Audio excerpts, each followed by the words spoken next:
লালমনিরহাট জেলার পাটগ্রাম উপজেলার রসুলপুর এলাকার ৫ নং ওয়ার্ডের আব্দুল হাদীর নেতৃত্বে পাটগ্রাম উপজেলা ইউনিয়নকে হেনস্থার অভিযোগে ২ বছরের কারাদণ্ড প্রদান করেন সরকারের কাছে বাধা দেওয়ার জন্য।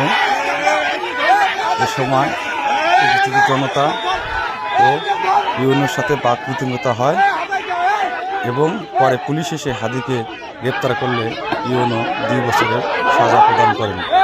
এতে পাটগ্রামে উত্তেজনা বিরাজ করছে এবং প্রশাসন বিষয়টি নিয়ন্ত্রণে নিয়েছে।